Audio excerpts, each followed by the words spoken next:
Kũringana na riboti ya rũhonge rwa Missing Voices ĩrĩa kuruhanĩtie nyiti itemi matiganĩte na ikundi cia kũrũĩrĩra ihoto cia ũmũndũ, mwaka wa 2024 gũtũũra ũririkanĩtwo nĩ namba nene ya andũ ethĩ arĩa manyitirwo mĩgwate. Riboti-inĩ ya mwaka-inĩ ũcio tu, borithi nĩ makuruhanĩtio na ikuũ cia andũ 100 rĩana, kĩrĩa nĩ gĩcunjĩ kĩa 65 harĩ igana, gũkũ andũ 55 kĩrĩa nĩ gĩcunjĩ kĩa 35 makĩaga na njĩra cirĩ kĩriga. Right now, you go to a protest, you don't know if you'll come back home alive. Unaweza poteza maisha, unaweza shikwa na polisi, ama unaweza kuwa abducted. Lazima tutafute mbinu zote juu chini kuona kwamba mauaji ya kiholela yaishe. Na itaisha namna gani? Sisi watu ambao tumevictimiziwa, sasa tunajiita survivors.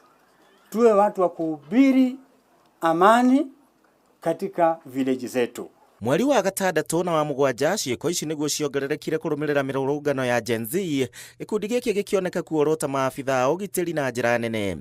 The Missing Voices report is not just a compilation of statistics, it's a mirror that reflects both the cruelty of impunity and the courage of accountability.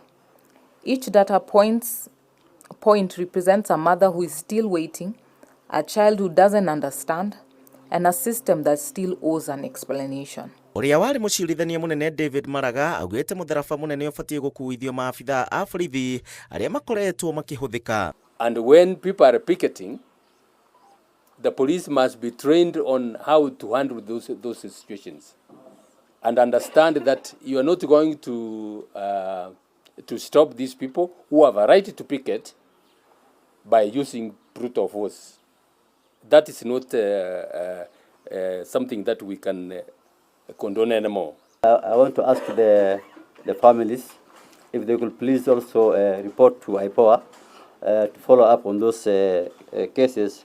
I think we can work together. Mwena wa kanitha nĩ ũrĩtie rũhonge rwa IPOA gũteng'eria ũthuthuria makiuga atĩ aciari arĩa matete ciana ciao nĩ marabatara kĩhoto. We cannot say that our country is safe because if people are getting missing and nobody can, account for their whereabouts, and when you go to these institutions where we are supposed to be served, we are met with cruelty and disservice to the people that are paying for their salaries. It is very, very unfortunate. Handũ-inĩ ha Inooro TV, njĩtagwo Gĩcimo Joseph.